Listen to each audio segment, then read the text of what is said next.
Right, good evening, everybody. Welcome back to VP4TV. You can give me a sound check and let me know how I'm coming through, whether it's loud and clear, whatever, but nothing's going to be adjusted.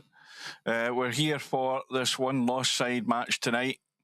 If you can read the lobby, we have the match between Albinario and Acero. Albinario, who wants yet another title, battling through the one lost side up against Acero, who is still the current champion, and they go at the top of the hour. Now, this match and the match between Coldest Pillow and Cobra will both be streamed on VP4TV. The Coldest Pillow Cobra match goes at 7 p.m. on Sunday evening, British summer time. Hope you can join us for that. So these two guys are going to battle it out in a race to 150. Welcome to Spud Boy. And I had a message from Steve earlier on. He won't be here. I sent him a message through support again to get him to change Friday Night 9 Ball and bring it back an hour to its usual time, 7 p.m, because 8 p.m. is still meaning that the tournament could run at least 3 hours and be 11 p.m. at night before it finishes for some of the guys over here. So trying to get Steve to get that brought forward. Well, we'll wait and see what he does about it, because I said that to him in the chat as well when I was talking to him earlier. Acero has arrived, which is a good sign. And we are waiting on Albinario, who no doubt will be turning in at the last minute. So for anybody who doesn't know, this 34 thing I've been doing, Steve said on the live stream the other night there that to do a test, and I did a test this morning, and I'm not making this up, but I had a video off YouTube of one of the Chinese boys breaking off in his match in the World Championships, and I counted the time from the moment he hit the cue ball when he was breaking off to the moment the cue ball went off the reds, came back across between the blue and the pink and got into the bulk area and stopped. And I counted that at 8 seconds or 8 points something of a second. And I promptly then broke off in VP4 with a 34 speed setting. And yes, you've guessed it, it was approximately 8 point something seconds that it took. So I'm right and Steve's wrong and everybody else is wrong. The VP4 snooker table is too slow by modern standards, by a world championship table, and I'm going to stick by that, whether you like it or not. It's 28 at the moment, and it should be 34, and it should be given as an option or an extra option in VP4 for those that want to play it. Now, what you will find on 34 is the cue ball will run out. You can be much more delicate in amongst the reds. The reds will open better as well, just like on a real snooker table. Albinario has arrived, so that's my rant over for today. So welcome, everybody. We're not far off the room going up. The other thing, in case you also didn't know, is YouTube is celebrating its 20th year. And I have been with YouTube for 18 of those years. And prior to that, I was in Justin TV for a very short while, which actually was a predecessor to what turned out to be Twitch. I did have a channel on there for a short time, but I was basically pissing about to find out what live streaming was at the time. And that then developed into Twitch TV. But I first started a channel on YouTube in 2007, and I have hundreds of hours of Virtual Pool 4 on my channel, and I am still desperate to get to 1,000 subscribers. Some guys do that in the space of a few days, and it could be another 20 years if I live that long. till I get to 1,000. So here we go. The room is up. Let's get in. And we'll have the lag for the break, the most important part of straight pull. And then, of course, the winner will then offer that up to the opponent to break off. So Albinario is a man in a mission. He's been sent to the one-loss side. Acero deserves to be in the one-loss side. He shot himself in the foot too many times against Cobra. And Albinario is way short. And, sorry, not Albinario, Acero.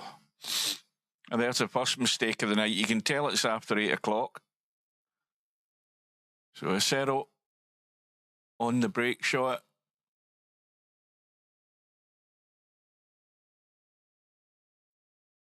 Now, what's he going to manufacture with the break? He's going for convention, but he's still left a ball in play.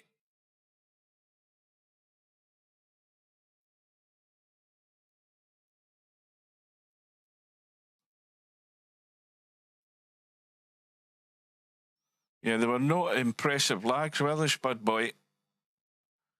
But a little bit of tension, a little bit of pressure on them, but Albinario is off and running. Now, let me check this end of the table. Yeah, that's when I set the camera to. So there's a proper mess that needs developing rather rapidly because he would like to get up above this rack of balls, because that 10 ball on the right-hand side that we can see that's slightly isolated would be an ideal break ball, that one there, to disturb these, because I don't believe these are going to get picked off. There's some damage needing done, and already Albi's in trouble. He has got this 9 ball and not a great deal else. He's going to have to try and get around the corner now to get at least on the 4 or the 2. Probably, I'm not expecting him to be that good in the 10. He might be, in actual fact. Now, is he going to take this opportunity here from this shot? Because he's not sitting at a great angle. Maybe he's a bit too much of a cutback at this early stage.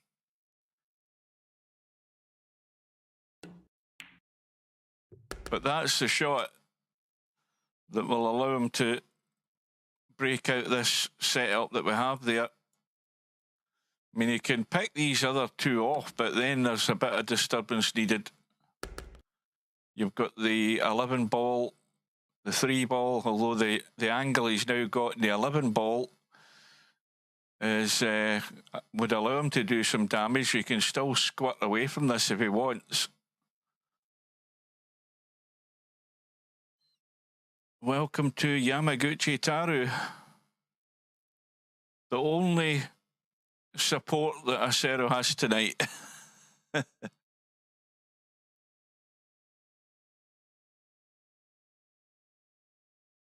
Well,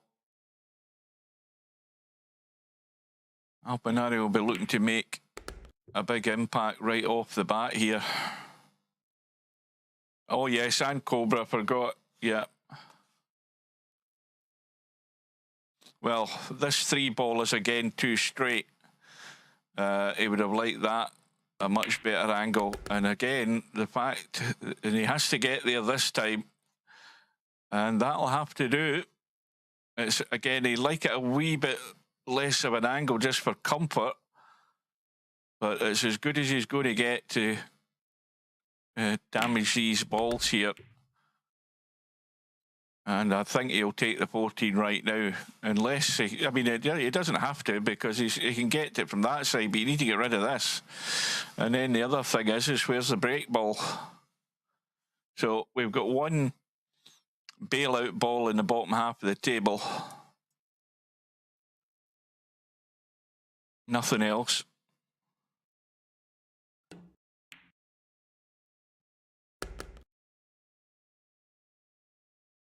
So Albinario could be leaving that 7 ball. It's the best of a bad lot, really.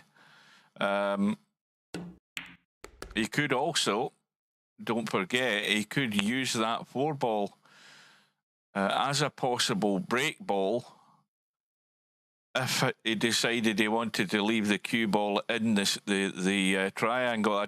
I doubt that very much, but that is also a possibility if he doesn't particularly like that 7 ball, because the one thing that you can guarantee is that you will have a decent enough break shot angle with ball in hand in the kitchen. So that is an option that's available to him.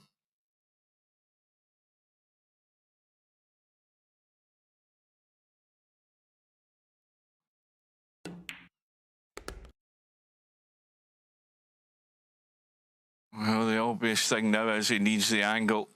He must get the angle in this 7 ball. Now, is he going to go outside or inside? And there's your answer. He's going inside. And he's going to have to give this a fair whack, I would suggest, because he's quite a ways away from the stack, or the pack as it is. Yeah, see, it's a solid wall of balls, but he's okay. And he might want to take this opportunity straight away here. If he can hold an angle on this 6 ball, once he's potted whatever it is that's on the rail, is that the 9 ball? Or the 1 ball? Well, whatever one that's on the rail, if he just dinks that, he can leave that angle on the 6 ball and get a bit of damage done from the back. Well, the way he's sitting now, I think he's going to, because I'm looking to see what options he's got around the table. He's got a 15 ball, but I don't think that's in play at the moment. He's going to have to. He might not try this because this is a bit too square. I think this 6 ball. Or is he going to risk it? No, he isn't. I didn't think so. Looking at that, so well.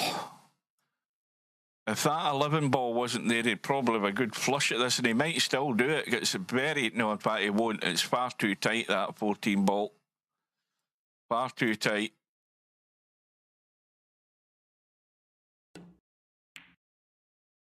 So the 14 ball, if that's to remain there as the break ball, I think it's unlikely. I think he's going to have to use that to disturb these.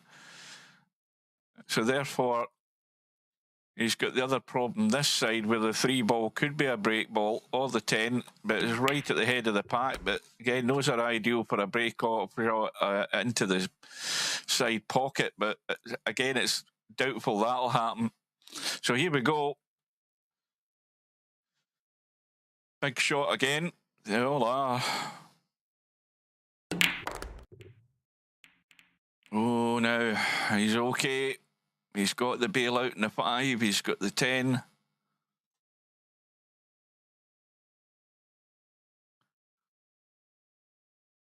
But he's going to have to get onto that 9 very rapidly, which he can do now once he's potted whatever one that is there, because he needs to get rid of these 2. And he's also got this issue. I think this is, at the moment, if you look at this layout, and there's nothing to bail out on down here, this layout is not good for the prospects of a continuation of this run. He's too straight in the 10 as well, where he could have played a little nudge. So that's gone south. This is just threatening that it could all end rather rapidly here. He's got to do something off this 8 ball. Now, he doesn't want to hit this too hard because he could end up just brushing the 10 ball away, not making a hit on these 2, which is what he needs to do. Yeah, if he hits this too hard, he's not going to nudge this 2. He doesn't want to blast this unless he wants to blast the 10 and to hell with it. And you see, that's using the head. Because if he'd hit that hard, he would have probably hit the 10 and done nothing with those 2 balls. So he played that pretty well. It's just that they're still blocking one another. That's the problem with this. So he's going to have to probably just nip across and come below here and try and tidy something up. And, well, 3 ball into the side. This is not ideal. where he's sitting. He's too straight in the 3, to be honest with you. So the 10 ball, I don't know what he wants to do here. I'll be honest with you, I'm puzzled as to how he's going to deal with this too without a nudge. So this decision that he's going to make right now, I'm not sure what he's looking at. I don't know. He's trying to just squeeze into the tight spot. He's awkward. He could have done with just going there, but, you know, this is where you have to make do with what you've got now. You've not many options at all. And it was always going to be dodgy in getting that vital hit to open those balls. Where's the cue ball? He's okay. So now, and he could have done with it away from this rail. This just limits real comfortable control, or more comfortable control with the cue ball here to get onto this 2 ball.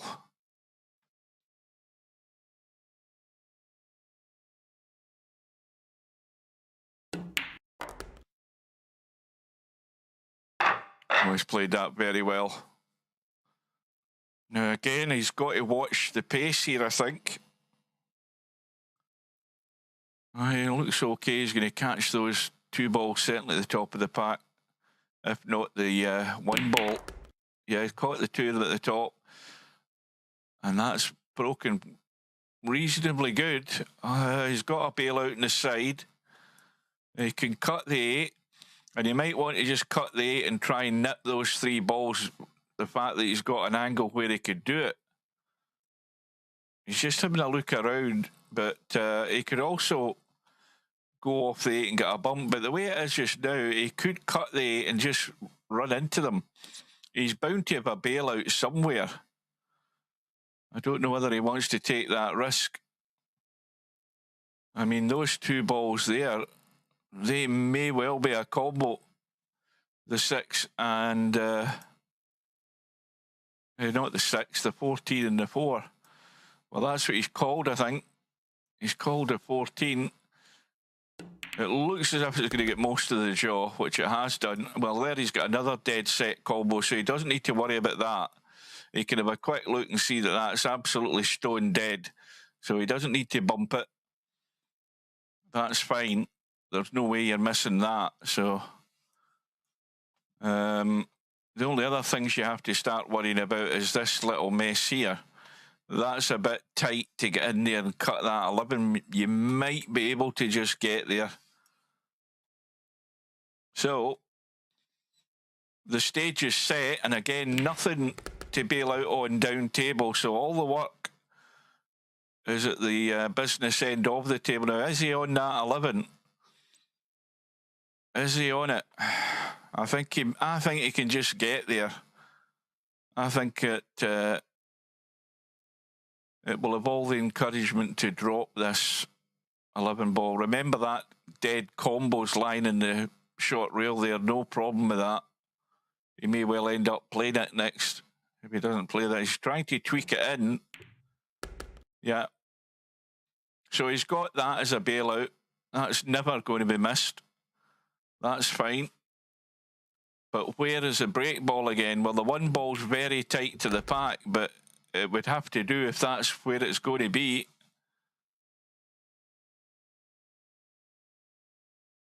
So Albinario on 33 from winning the lag and putting acero in.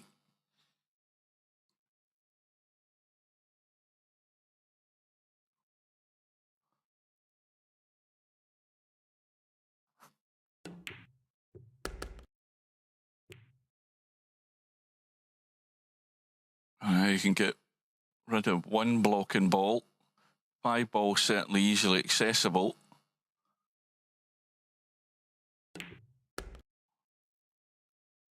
So 13 into the side. Now, what's the angle like in this 13? Where's he going? Well, he's just going straight through on that. I mean, he could cut that 10 up the rail while he's on it. And I think that's what he's going to do. There's no reason for him not to, now that he's sitting good enough on it. So that takes care of that. Everything is now open. It's about the commitment, which, well, I think the commitment could still possibly be the 9 ball as a break ball. And the reason I say that is because of that ball there. Because he could roll that in. If he played the 5, rolled that in, he could leave himself the cut angle. Well, that answers that question because he's just got rid of the 1. And he could end up leaving the cut angle on the 9 coming into the side of the pack. Having said that, that possibility is still there with the 5, but he's going to commit either way. But I think that this possibility here is very good odds that he could roll that in and play the cut in the 9. So now this has to be good. And that should be good enough. He can go forward and come around and just roll that in, like I said, and then leave the cut. Just going to nip round the angles. Well, he's running away. He's just not went far enough, but I don't think there'll be any major damage done. But the commentator called it right this time. So here we go. The run is 42. And again, these are likely to run up the table or run to the left as we look from the overhead, these cue balls coming off the side of the pack. And it is running up. We got a bump in the 7, and that might have been heading to the side pocket, that cue ball. And it just got a little nudge, or a little nudge in the 7, but he's good to go. And still got trouble ahead with what's left in that stack. But again, it's always something you're looking to find your way to sooner rather than later to get it dealt with. And again, no bailout balls in the bottom half of the table as we look. So this is where all the work is being done. And this again is more of a puzzle. There's nothing that is set there. And so the other problem is getting to those balls to do some damage. Now, that 4 ball is tight. He's going to cut the 10 and try and get a bump at the back end here with a bit of right English just to tweak it off the rail to get a hit of something, some description. He's got a bailout in the 2 ball if this doesn't go right. He might want to give this a wee bit of a bump.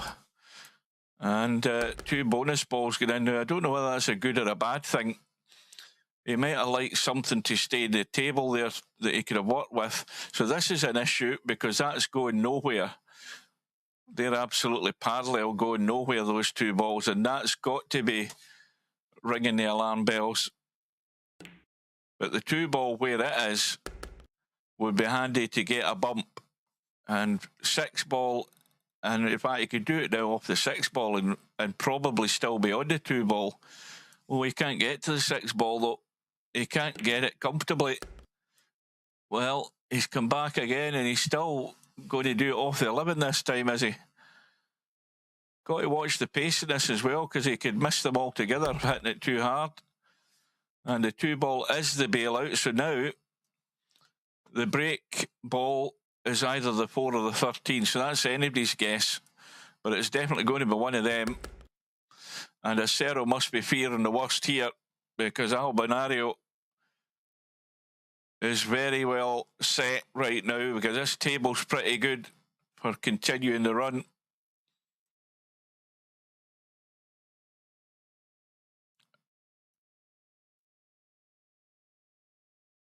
So, right side of the 6 ball, I presume. Well, he's going above to... Well, he's now definitely going to commit to that 13 ball. I don't think there's much doubt of that. Maybe... Well, I'm not sure what he's doing there because I would have thought he'd have wanted to get rid of the 8 and come up for the 6. And that's not very well played. This is gone pear-shaped here already. He might have to go to plan B here and use the 8 ball as a break ball. because I don't believe this was the plan. And that answers that query, because I'm pretty certain. Now he could contradict that and say that's what he played, but I don't think he did. I think he had every intention of using that 13 ball. So a last minute decision. Now this is where it could all go wrong. Solid back wall of balls here. He's got to hit the corner 2 balls here at the bottom of the pack as we look.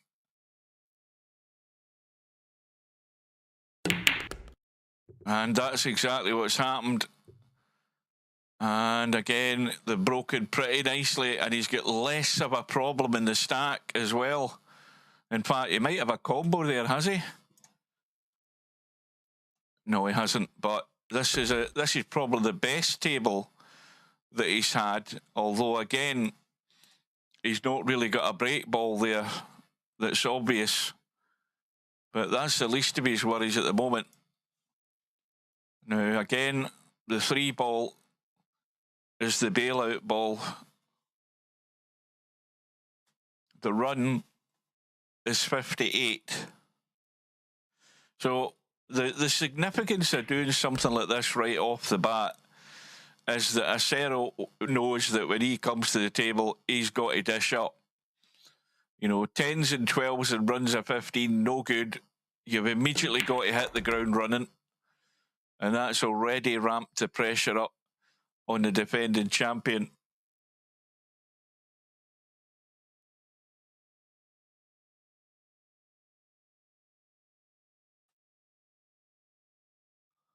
What is it with you and combos?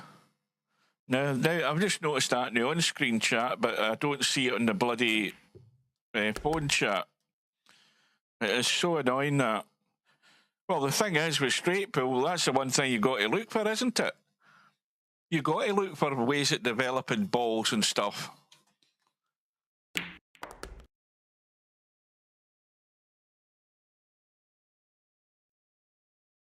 What do you mean, no? There are situations where you'll be that desperate, that's you're going to have to dish out. Yes, in the ideal world, you want to pick them off and doing as little bumping as you can in this game. But then there are times where you have to be creative. And I would use the other term, you have to jump on opportunities that suddenly become available to you, and that's where combos come into it. Yes, that's what I'm talking about. Now, you know fine well, I'm not saying look for combos all the time. Yes, it's like an opportunist thing, a combo. If it's there and it's going to benefit you, yes, of course. So this bottom half of the table now is bare. And also, in the process, we have a couple of choices, well, possibility of 3 different break balls here. 6 ball nearest to pack. Looks as if the 5 ball's getting dealt out of the equation. And it could be that this little bump on the 13 out for the 2, 7 into the side and hold for the 6 ball is a break shot. That's it. And he'll be sitting pretty here. Well, we haven't seen it during the tournament. And as long as Albinario stays at the table, there is always the possibility that Acero may well only be getting 1 shot in this match, which was the break-off shot, because Albinario is sitting plumb to continue this run, and the run is 70.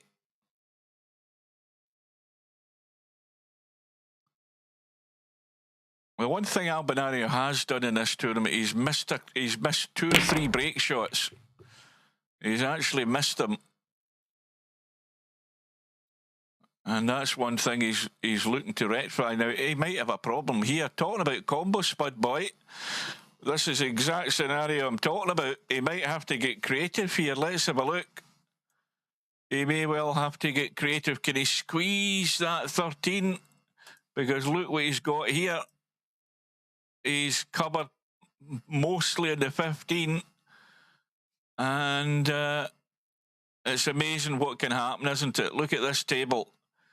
He's trying to convince himself he can get to that 13 and pot it. I don't think he can. I think the problem's a 3-ball. And now he's going to have to manufacture something, Spud Boy. Are you watching this?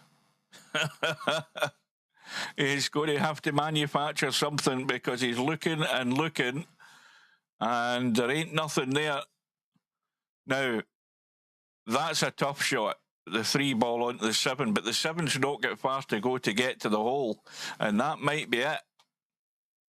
I mean, he could play the 12 onto the 1 and push the 1 onto the 15 because there's a big enough gap to play that shot.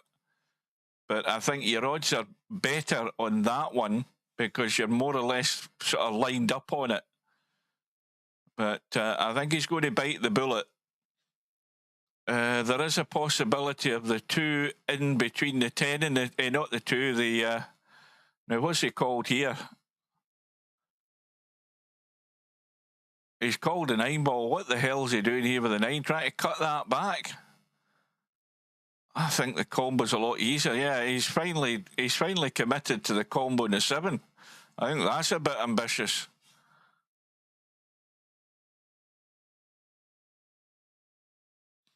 So this is a big shot for Albinario on 71. He's called the 7-ball. And he's looking at the line. This 3-ball has to hit that half of the 7-ball. It's hit too much. So the run ends, and that's what can happen. Very early on in the rack, he was blocked off and everything and had to dig out the combo. And the one relief person is acero, who has a table to get started. But immediately, as I said, he must get himself off and running here and get settled in straight away, or this match is gone. You know, that's how desperate he is to get a period of time at the table here to get into a rhythm and get things going.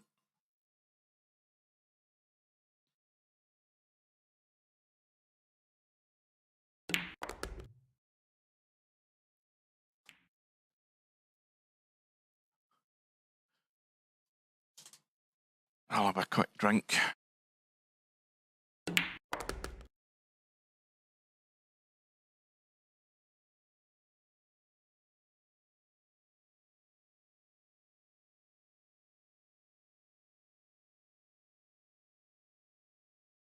I wonder if that's acero shown as his cue.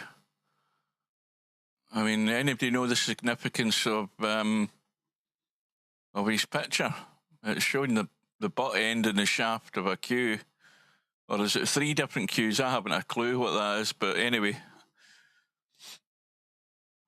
It could be just cues in VP4, I don't know. I've not got the foggiest idea what that's representing.